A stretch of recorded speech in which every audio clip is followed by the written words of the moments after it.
Interpreter Rewa here to welcome you to the 34th Annual Migration Festival, hosted by Natural Bridges State Beach. This community event began in 1987 in order to celebrate the incredible animals that migrate through the town of Santa Cruz, California, and it has grown year by year to include thousands of visitors, skits, booths, crafts, activities, and even original songs. Every year, all kinds of animals go on amazing journeys.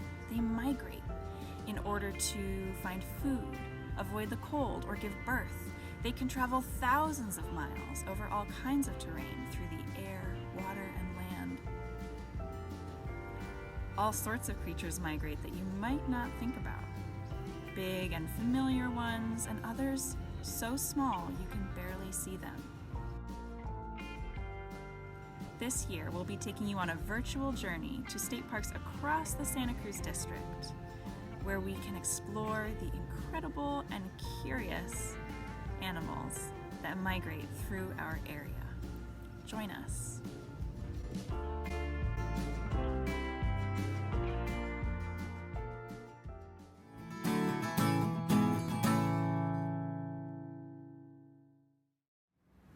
Welcome to Natural Bridges State Beach. I'm Interpreter Martha, and I'd like to share a little bit about the monarch butterflies that come to this grove, the trees behind me, for the wintertime to survive as an adult.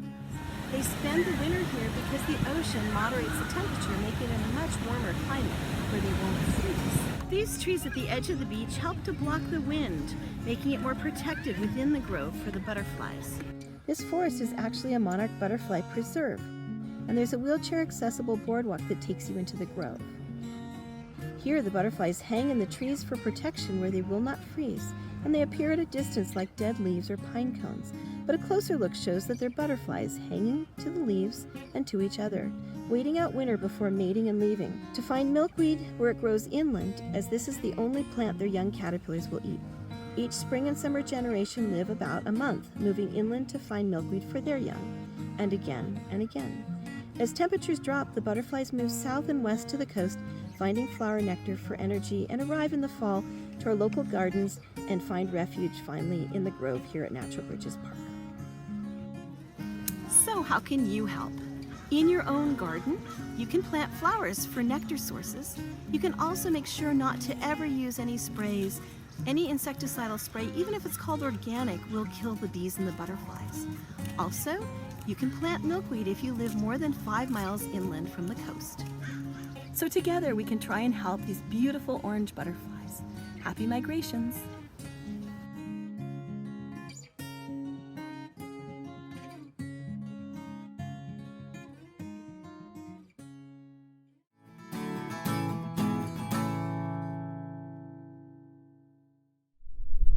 Hi everybody, my name is Kristen. I'm the interpreter at Año Nuevo State Park, and I'm here to tell you guys about elephant seals. And we're going to talk about their migration patterns. Thanks for following along. Welcome to Año Nuevo State Park, and these are our northern elephant seals. Northern elephant seals migrate 2 times per year and come back to shore in between each migration, once for breeding season and once for molting season. Right now is breeding season and the colony looks hoppin'. This is what their migrations look like. So the male elephant seals go north towards the Aleutian Islands, while the females actually take a different route and go straight out. Food. The male route allows them to get bigger faster, while the female route is a bit safer. Just want to thank you guys for following along as we learn all about the migration patterns of elephant seals today. Hope you have a lovely day and enjoy Migration Fest.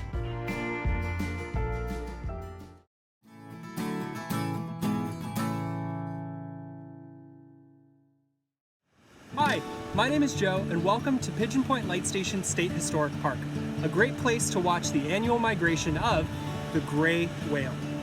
Every year in December and January, gray whales begin their migration south along the coast of North America, leaving their food-rich waters off the coast of Alaska for the shallow and safe lagoons of Baja California in Mexico, where they breed and give birth.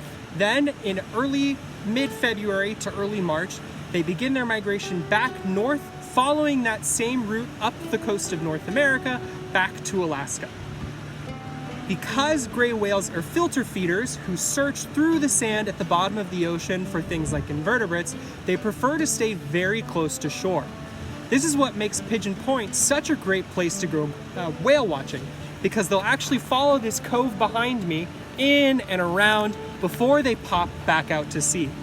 When whale watching, keep your eyes peeled for things like spouts, things like breaches, and if you get really lucky, maybe even a fluke, which is what we call their tail. Now you can help protect these animals by using less single-use plastics, making sure that you never litter, and by making sure that you recycle properly when you can. Thanks for joining us.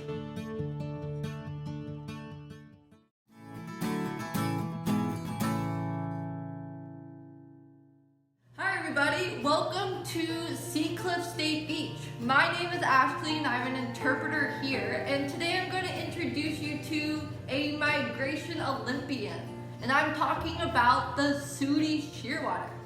Now this small but mighty bird has a very long migration, and it can be up to 40,000 miles long, and they can travel up to 620 miles in a single day. And their migration begins in the southern hemisphere at their breeding sites in New Zealand and Australia. And their journey takes them north to the North Pacific Ocean, where they follow the California current down into the Monterey Bay.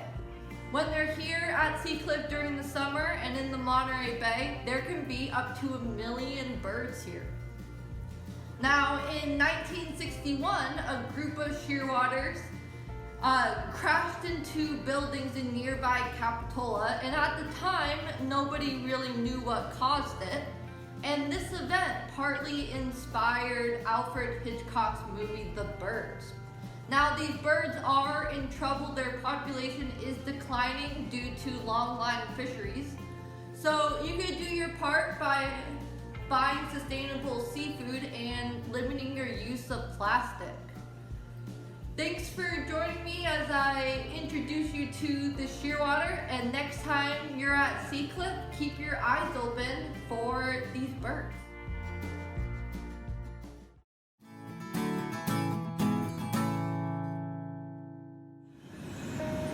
Interpreter Raywa here at the Natural Bridges State Beach Tide Pools, and we're here to talk about zooplankton.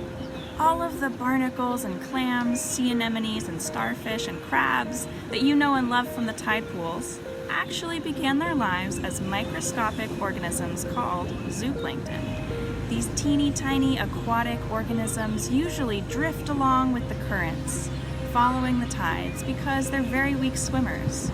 But when they need to move, they'll move. They might do it in order to avoid predators that use sunlight in order to find their prey. So during the day, when the sun is shining, that's when the zooplankton want to dive deep towards darker waters where they can hide. But there isn't very much food for them down there, because zooplankton eat phytoplankton, which are an even tinier microorganism that is mostly comprised of algae. And like other plants, algae needs sunlight in order to grow. So it's mostly found at the surface of the ocean. So that might explain why, during the day, the zooplankton dive down to hide in darker waters, but then once the coast is clear at night, they rise back up in order to get a meal. It's happening every single day right out there. Who knew?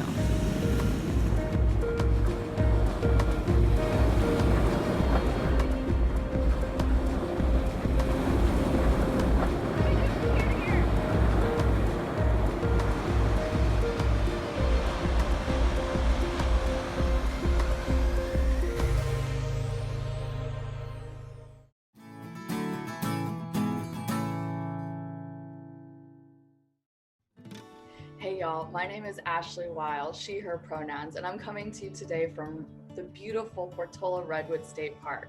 Today I want to talk to you about an endangered species we have here in the Santa Cruz Mountains that doesn't exactly migrate but has an incredibly unique behavior that could almost be considered a micro-migration. The species I'm talking to you today about is the marbled murrelet, a coastal seabird that forages at sea and spends the whole winter here in the Monterey Bay.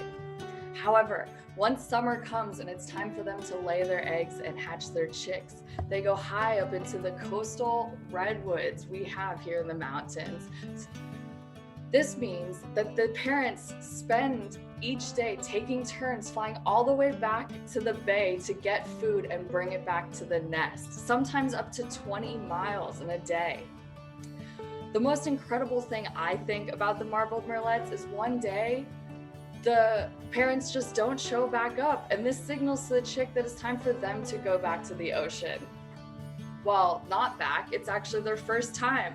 So they jump out of the redwoods high up in the air, maybe 150 feet, and take their first flight all the way to the ocean. Now, as I mentioned, the marbled murrelets are endangered because of loss of habitat and increased predation. But you and I can help make a difference to the marbled murrelet by keeping it crumb clean, meaning limiting our food scraps that we leave in the parks. These food scraps can be subsidies to the predators such as ravens and jays that eat the marbled murrelet chicks and eggs.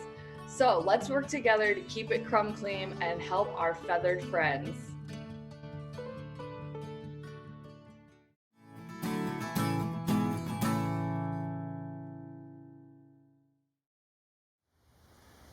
Hey friends, Dylan McManus with Henry Cowell Redwood State Park here. Most people, when hearing the name of our park, Henry Cowell Redwoods, think of coastal redwood trees. And how could they not? But what some people might not know is that our park is also home to what we like to call one of the most sophisticated migrators, the steelhead trout. Now these fish reside in the San Lorenzo River, which is right over there. Let's mosey on over and have a look. What do you say?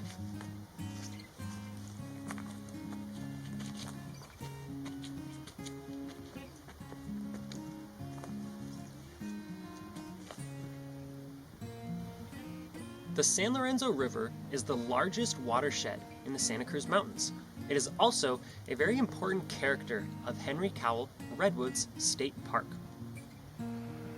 Now, steelhead trout belong to a family of fish by the name Samanidae. Some people might pronounce this name Samanidae. The easiest name to pronounce and remember by far is salmonids. Salmonids get their name from their appearance. Mature adults typically boast a silvery or metallic topside. They're very closely related to a species of trout whose name we might be a little bit more familiar with, rainbow trout. The difference, however, can be found in their lifestyle and behavior. While rainbow trout remain in freshwater their entire lives, steelhead trout are anadromous. That is, they are born in freshwater and migrate to saltwater to grow up or mature, and then migrate back into freshwater to deposit their eggs. Here at Henry Cowell Redwood State Park, the steelhead trout are born in gravel beds of fast-flowing waters in the San Lorenzo River or nearby tributaries, such as Zayante or Fall Creek. Now, the fish will stay here in freshwater for a couple of years. Just before they reach adulthood, they will migrate downstream all the way to the Pacific Ocean. Now, this is a distance of 12 miles, or 215 soccer fields. This is an enormous distance. The steelhead trout will remain in the saltwater of the Pacific Ocean for another couple of years. This is where they finish their growth, or finish maturing. When they are ready to spawn, or in simplest terms, deposit eggs and have babies, they will migrate back upstream to the very same place in which they were born. Unlike other salmonids, steelhead trout are able to perform this upstream migration up to 3 times. Now, wouldn't you say that that is one sophisticated migrator? I sure would. Now, there are 3 things that each and every one of us can do to play a role in protecting steelhead trout and their habitat. After all, this is very important because steelhead trout are an endangered species. Number 1, we can follow park rules and regulations. Most regulations are in place to protect wildlife. A very good example here at Henry Cowell Redwoods is not permitting dogs in the San Lorenzo River. We certainly don't want dogs playing in the gravel beds where steelhead trout spawn. Number 2, we can stay on trail. When we stay on trail, we prevent erosion, which is most certainly a detriment to steelhead trout because it covers the gravel bars with mud and silt and sand. Last but not least, and my personal favorite, we can spread the salmonid sensitivity. Now that's fancy jargon, which most simply means we should share stories with our friends and family about steelhead trout. The more stories we tell about this fish species, the more people who will be aware of their fragile disposition and their delicate conservation status. And so I challenge each and every one of you to share something that you learned in this program with a friend or family member. And let's certainly not forget to stay on trail and to follow park rules and regulations. My name, once again, is Dylan McManus. I most certainly hope that you enjoyed this program and you learned a thing or two about the sophisticated species that occurs here at Henry Cowell Redwood State Park. So long, friends.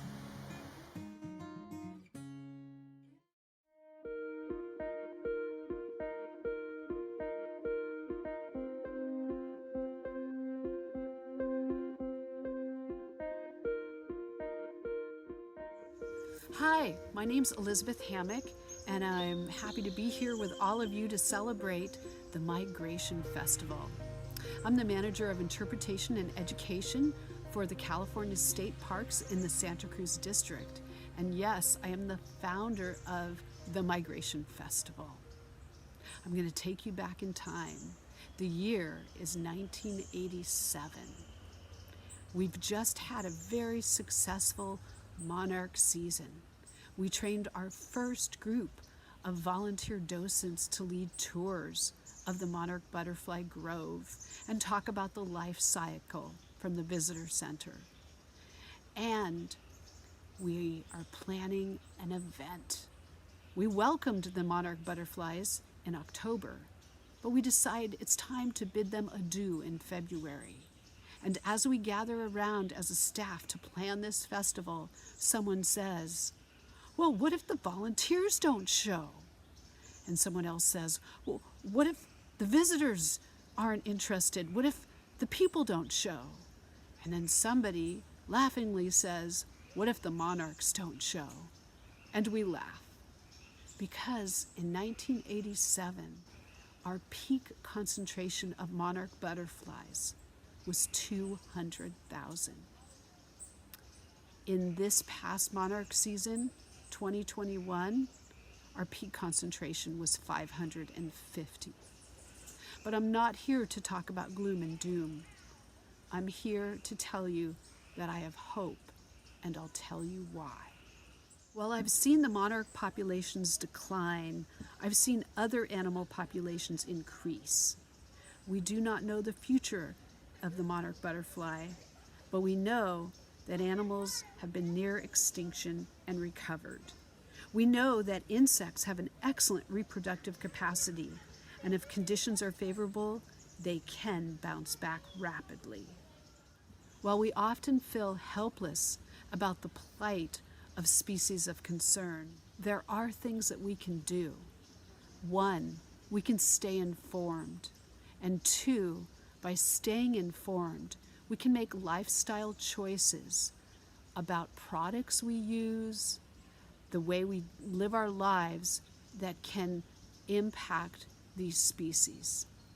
And I'll give you 2 examples. The southern sea otter is still a species of concern. However, I can share that populations have increased since the 1980s, and the Monterey Bay is currently at capacity with a healthy local population. We've learned over the past 30 years that a parasite in cat litter, when flushed down the toilet and goes into the ocean, kills otters.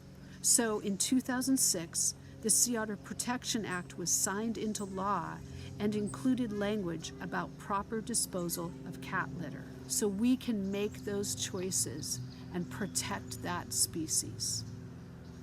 Another example is the brown pelican. The brown pelican in the 1970s was at the brink of extinction. The cause? A pesticide, DDT. This pesticide was banned, and today, if you look around natural bridges, you'll see a lot of brown pelicans. For the brown pelican is no longer a species of concern, but has recovered. The story of our precious monarch butterfly is not over. We know that there's things that we can do. I'm talking to you today from the overwintering site here at Natural Bridges. California State Parks has designated this overwintering site as a state park preserve, thus affording the monarch butterfly even more protection. I encourage you to learn about the animals that are threatened or endangered wherever you live and what actions you can take to help protect them and see them thrive. Thank you for joining us this year virtually for the Natural Bridges Migration Festival, and we look forward to greeting you in person in 2022.